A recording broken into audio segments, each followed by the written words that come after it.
Chegamos aqui na CNN Brasil para começar mais uma semana com muita saúde. A gente precisa, hein, de muita saúde para poder viver muito, poder viver bem, do lado de quem a gente ama. Doutor Fernando Gomes, bem-vindo como sempre. Muito bom dia, Elisa. Vamos trabalhar? Doutor Fernando, é incrível como a gente sempre se surpreende com a vida e com a necessidade da gente ter de viver mesmo, não é? E aproveitar do lado de quem a gente ama, dizer eu te amo, dizer você faz falta, dizer sinto saudade, não é? Externalizar os sentimentos, porque nós estamos vivendo a oportunidade de estarmos vivos. É sempre importante lembrar disso. E a gente abre o quadro de hoje falando sobre a ausência, não é? O que acontece na cabeça de milhões de brasileiros quando um ídolo vai embora? E por que existem tantos impactos pessoais na cabeça de todos nós quando a gente vê alguém que, mesmo que nós não conheçamos pessoalmente, né, mesmo que nós não tenhamos qualquer intimidade, nunca tenhamos visto, conversado, a gente, eu digo a gente, estou generalizando, não é? Até porque a comoção foi uma coisa enlouquecedora. Mas as pessoas se sentem íntimas, porque tem intimidade com a música, tem intimidade com a voz, tem intimidade com as letras. E a morte da cantora Marília Mendonça em um acidente aéreo comoveu fãs e até pessoas que eventualmente não conheciam muito do trabalho dela. Muitas homenagens foram feitas pelo público geral, por amigos, atletas, políticos, personagens do meio artístico. Uma multidão acompanhou o velório dela em Goiânia. E sempre quando acontece a partida repentina de uma pessoa que é tão querida, eu estou citando aqui Marília, mas evidentemente também tinham outras pessoas dentro da aeronave que também são uma perda terrível para suas famílias. 2 integrantes da equipe, piloto, copiloto, todas as perdas importam. É uma dor que a gente nem consegue imaginar como seria ver alguém partir por causa de um acidente aéreo. Mas quando a gente fala de um artista, existe uma proximidade, não é, doutor? Como é que o nosso cérebro lida com isso? A gente se sente íntimo de quem invade as nossas vidas por meio da voz, por exemplo, por meio da música? Literalmente o que acontece, Elisa, é um impacto muito grande no cérebro que o próprio trabalho da artista veio produzindo durante todos esses anos. Você pode imaginar o seguinte, a música ela consegue provocar no cérebro emoções que são realmente incríveis. E, na verdade, você tem uma assinatura no tecido cerebral de, enfim, milhões de brasileiros. Quando subitamente você tem acesso à notícia de que aquele trabalho ele deixou de existir porque a pessoa faleceu, existe, na verdade, um arrebatamento muito grande do ponto de vista emocional. E realmente é como se um ente muito querido, muito próximo, tivesse falecendo. É essa leitura que o cérebro faz. Então, na verdade, é um momento muito especial para todo mundo e a gente acaba tendo a noção da brevidade da vida, né? De que a vida é um sopro e essa importância toda que você muito bem disse, da gente externalizar os nossos sentimentos, falar para as pessoas que a gente ama elas, fazer o que a gente gosta, reverenciar os mais velhos e assim sucessivamente. Viver o amor, não é, doutor? A gente fica adiando demonstrações de amor, adiando mensagens, adiando perdão, adiando conversas. A gente tem de viver, não é? Para ser um ser humano melhor e mais feliz. E eu estava falando a respeito da questão da música, não é, doutor?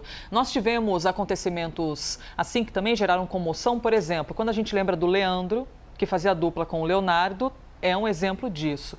Mais recentemente, Cristiano Araújo, que morreu de acidente de carro, que também fazia parte do nicho sertanejo e pode ser que nem todo mundo conheça, mas quando a gente fala de música, principalmente música sertaneja, a gente está falando de uma parcela imensa da população.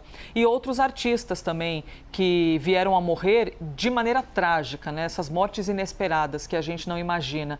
Porque, sensorialmente, doutor, assim, por exemplo, eu e o senhor nos conhecemos pessoalmente. Eu não conheço Marília pessoalmente, mas de alguma maneira eu me sinto íntima dela. Esses estímulos musicais, né, os estímulos sonoros, eles são capazes de provocar na gente essa sensação de intimidade? Sim, e principalmente porque muitas vezes você tem acesso a essa informação em momentos de que você está relaxando, está confraternizando com outras pessoas. Alguns sentimentos mais, né, exaltados. Acabam aparecendo e, sobretudo, né, a representatividade que a Marília conquistou dentro do coração de brasileiros e brasileiras. Você vê dentro do gênero do sertanejo, é muito comum o gênero masculino fazer muito sucesso quando a gente fala de protagonismo. E ela, na verdade, dentro do gênero feminino, fez isso muito bem. E muitas mulheres passaram a se sentir muito representadas, tanto pela música, como pelo talento, como pela própria letra. Interessante o senhor falar de representatividade e esse é um detalhe bastante importante também, né? Porque ela representa mulheres, Representa mulheres jovens, representa mulheres que têm sinceridade na fala, porque uma coisa que Marília tinha era sinceridade na hora de escrever uma letra. Letra que ela cantava ou que compunha para outros artistas.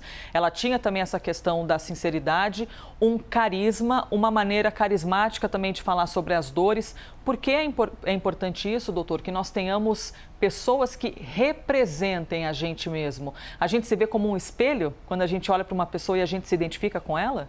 Sim, porque muitas vezes você quer falar coisas, você quer expressar coisas que você muitas vezes nem entende que está sentindo e de repente um artista, um ídolo acaba fazendo isso, não por você, mas com você. Então, na verdade, acaba integrando de uma forma bastante interessante essa nossa manifestação de desejo interior. E como a gente está falando aqui de uma geração, de uma época, isso acaba inundando o inconsciente coletivo, então tudo faz muito sentido. Doutora, eu vou mudar de assunto, mas eu quero reforçar aqui, ó, que a gente possa pegar essa imagem aqui, ó, sorriso, alegria, amor, e que a gente replique isso em nossas vidas, que nós sejamos amor para os outros também. Porque olha só a quantidade de lembranças boas que a gente passa a ter dessa cantora, não é? Todo o carisma, todo o amor e o legado que ela deixou. Então, que a gente possa replicar amor em nossas vidas e, aos pouquinhos, principalmente para a família, primeiro, nosso sentimento absoluto, não é? De compaixão com vocês, porque nem imagino que deve ser essa dor, e com os fãs e os amigos também, que agora é só o tempo, né? O senhor fala muito sobre o tempo do luto, não é, doutor? Sim. Agora você percebe, né? O trabalho dela, pela relevância, torna ela imortal, né? Ou seja, a voz dela, a vibração, a energia dessa pessoa, ela vai continuar existindo com a gente para sempre. Eu estava falando, a gente estava aqui na cobertura, não é, doutor? E eu disse do quão difícil é a gente mudar o tempo verbal de alguém. Alguém que a gente conjuga o verbo de ela vive e agora ter de conjugar o verbo do presente no passado, né? Ela vivia. É difícil a nossa cabeça compreender essas conexões e isso faz parte do luto das pessoas, não é? Principalmente de quem é próximo. E cada um, como o senhor já falou, tem uma maneira diferente de demonstrar o luto. Alguns ficam mais calados, outros ficam mais falantes. Isso varia de pessoa para pessoa. Pessoa para pessoa, e conforme o tempo passa, o mais importante em todo esse processo é dar significado para as coisas. Então, na verdade, quando a gente dá significado para as coisas, o nosso sistema nervoso, ele entra numa sintonia e nos fortalece, ou seja, a resiliência entra em ação e a gente consegue dar o passo adiante. Que fique o amor, então. Sejamos amor sempre. Próximo assunto, aqui do correspondente médico. Segundo uma pesquisa publicada na revista científica The Lancet, a vacinação contra o vírus HPV foi responsável pela queda de quase 90% nos casos de câncer de colo de útero no Reino Unido. Na rede pública de saúde aqui no Brasil, a vacina contra HPV é aplicada em meninas de 9 a 14 anos e em meninos de 11 a 14 anos. E também em mulheres até 45 anos com o sistema imunológico comprometido. O grande desafio, e já a gente vai conversar também sobre isso com o doutor, é convencer as pessoas a se vacinarem, é convencer os pais a levarem, as mães, a levarem os seus filhos, as suas filhas. A gente conversou com a especialista Cecília Rotelli. Ela explicou que a cobertura vacinal no país é muito abaixo daquilo que é esperado. Vamos ouvi-la. Estamos tendo uma dificuldade enorme de alcançar as coberturas desejáveis, que são sempre acima de 90%. Atualmente, a primeira dose chega perto de 50%, 52%. A segunda dose é pior ainda. Nos meninos, que a partir de 2017 ficou disponível a vacina, a situação ainda é pior. Por quê? Porque o adolescente não vê a doença, não é invisível para ele, e é muito difícil convencer essa fase de idade a ir num posto de saúde a tomar 2 doses de uma vacina intramuscular. Seja a responsabilidade dos pais, não é, doutor? De cara a gente já detecta isso, a responsabilidade dos pais de convencerem os seus filhos, até de quebrarem um tabu, de falar sobre doença sexualmente transmissível, sobre um vírus, sobre quaisquer males que a pessoa pode ter durante uma relação sexual. Tem esse primeiro ponto que é um tabu. E o segundo que a gente quer compreender aqui, doutor, é o que exatamente é o HPV e qual é a relação do HPV exatamente com o câncer de colo de útero. Então, um vírus, ele pode causar uma infecção, como a gente conhece do coronavírus, que provoca, na verdade, uma alteração súbita do sistema imunológico e do processo inflamatório. Mas como, na verdade, o vírus ele tem uma característica de carregar dentro do material genético, ele também pode provocar lesões que, a longo prazo, vão gerar um descompasso nas células do corpo, em algumas partes do corpo, e provocar o câncer. Por isso que é tão importante. Aqui a gente está falando de vacina, não para evitar uma infecção, uma inflamação aguda, mas para evitar um problema que acontece lá na frente. E o jovem, muitas vezes, a gente sabe que a causa mais comum de morte em jovens acaba sendo um acidente. Então, para ele, câncer fica uma coisa assim, nebulosa lá na frente. Então, não faz muito sentido de se cuidar. Por isso que a gente precisa, de fato, conscientizar os mais velhos, os pais, os médicos, os agentes de saúde e, sobretudo, os jovens também. É uma infecção sexualmente transmissível, não tem cura. Os sintomas geralmente são verrugas nos órgãos genitais ou na pele ao redor, que podem ser praticamente imperceptíveis. O aparelho genital feminino você não consegue olhar a amostra, é diferente do pênis, a gente sabe disso. E a prevenção que se consegue com a vacina é 87% de casos de redução no câncer. Então, o que acaba acontecendo? Por que a faixa etária precisa ser isso? Porque, na verdade, a ideia é vacinar a pessoa antes que ela tenha o primeiro contato sexual. Porque, muitas vezes, o primeiro contato sexual, a pessoa pode, então, ter contato com o vírus, virar portador e, na verdade, nem percebe nada no corpo. Não é que vai ficar doente e vai precisar no médico tratar. Algumas pessoas, sim, quando, por exemplo, aparece uma verruga, mas outras não. E, na verdade, mesmo assim, fica guardado ali o risco da pessoa ter câncer. Eu estou falando da pessoa, assim, do jovem que ainda não teve o primeiro contato sexual. E como a gente sabe que esse contato acontece na adolescência, você pega a fase inicial da adolescência, o finzinho da infância e o começo da adolescência para fazer a vacinação. Interessante isso que o senhor nos diz de vacinar-se antes mesmo de iniciar essa vida sexual. Porque eu falei do tabu, que infelizmente é muito presente, não é? Às vezes o jovem, o adolescente já sabe, já ouviu falar, está assistindo agora, por exemplo, que tem uma vacina para tomar. Mas aí às vezes tem vergonha de chegar na mãe e no pai para dizer, tem a vacina do HPV e tal, e de ouvir o pai ou a mãe falar, mas como assim? É uma vacina que tem relação com questões sexuais, porque você já se relaciona sexualmente, acaba que vira algo que é para trazer saúde, né? E amor para todos nós, para que nós tenhamos saúde, a manutenção da vida, acaba às vezes sendo um tabu, doutor. Então, na verdade, o ideal é que antes mesmo de iniciar a vida sexual, o jovem já tome essa vacina. Exato, não é uma contraindicação para o indivíduo que já tem a sua vida sexual iniciada ser vacinado. Assim, não exclui Tanto é que na rede privada isso é possível, né? E faz todo sentido, né? A gente está falando aqui de prevenção de um problema que é um câncer, né? Mas, na verdade, a filosofia é, se eu consigo vacinar o indivíduo antes de ter o contato sexual, porque é uma coisa muito fácil de alguma forma de se pegar, eu consigo protegê-lo, na verdade, a longo prazo do problema que é o câncer. Colo de útero, doutor, por que exatamente existe essa conexão? É um tipo de câncer que ele é desenvolvido por meio de uma doença sexualmente transmissível? Sim, porque existem algumas partes do corpo, Elisa, que naturalmente as células se dividem mais. E, na verdade, existindo, então, uma facilidade do vírus ter contato com essa região, e a gente fala da região de mucosa, em região onde existe essa multiplicação diária, se existe uma alteração genética nessas células, é natural que elas venham, na verdade, dar as cartas lá na frente e começarem a se multiplicar de uma forma desordenada. É lógico que o exame periódico feminino, né? Então a gente fala aqui do Papa Nicolau, enfim, da visita ao próprio ginecologista, acaba detectando muitas vezes esse tipo de câncer precocemente, estabelecendo o tratamento. Mas muito mais do que isso, porque não reside só aí o problema, né? Você pode ter problema em cavidade oral, no ânus, você pode ter problema na própria cavidade vaginal e assim sucessivamente. Se você consegue evitar que o problema apareça, muito melhor.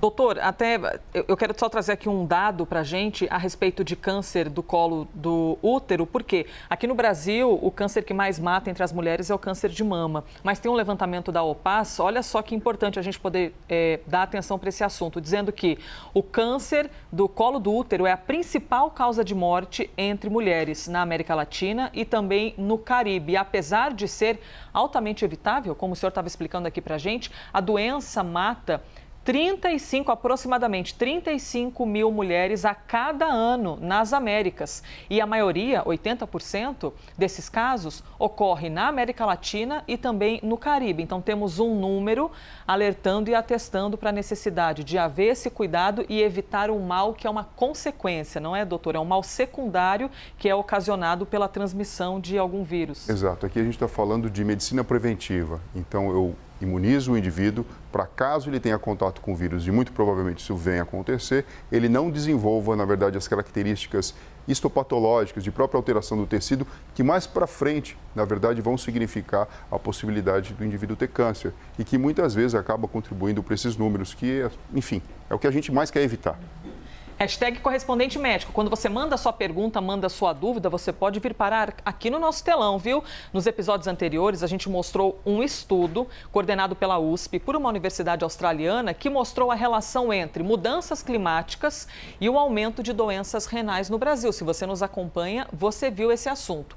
E aí chegou uma dúvida bem interessante que a gente reservou para poder mostrá-la hoje com um pouquinho mais de tempo. Marcelo Alves mandou a pergunta: qual o impacto do cálculo renal no funcionamento dos rins, doutor? É a famosa pedra nos rins que o pessoal reclama, diz que é uma das piores dores da vida? Exatamente. A gente sabe que a nefrolitíase seria o nome médico para isso, né? Mas a pedra no rim, ela pode provocar diversos malefícios, desde o desconforto, quando uma pedra está sendo eliminada, com cólica renal e problemas bastante desagradáveis que motivam o indivíduo a procurar o pronto-socorro, como também hidronefrose, que é quando essa pedra ela impacta no ureter e a urina continua sendo formada, existe um processo de dilatação, o que pode provocar até insuficiência renal do órgão, então a gente fica extremamente preocupado com isso, aumentando também a chance de existir infecção, a famosa pielonefrite, trazendo dor, desconforto e necessitando, obviamente, um tratamento preciso. E aqui são as pedrinhas que quem tem esse tipo de dor queria poder fazer uma mágica para tirá-las, não é, doutor? Exato, porque é uma cólica realmente insuportável, geralmente vem uma dor na região lombar, pode ter uma sensação desagradável no momento de urinar, com sangue, até mesmo percebendo algo que pode parecer um pouco arenoso, em algumas situações necessitando, por exemplo, de litotripsia, que na verdade seria aquilo bater pedra por fora, né? Que você utiliza um método em que você não precisa operar, ou até mesmo cirurgia para retirada dessas pedras. Tomara que você não tenha esse tipo de dor. E se tiver, que procure atendimento e se livre logo dessa dor terrível. Doutor Fernando? Só uma coisinha, Elisa. Lógico. Só uma orientação. É super importante todo mundo entender que é preciso beber água e evitar sempre uma dieta com muito sal e com muita proteína, porque isso sobrecarrega o sistema e predispõe o indivíduo a precipitar esses cristais que podem se unir e fazer as pedras. Prevenção, então, hein? Dica do doutor Fernando aí para vocês. Doutor, então, obrigada, viu, por mais um dia. Obrigado a você, pessoal, se cuidem e até breve. Este foi mais um Correspondente Médico.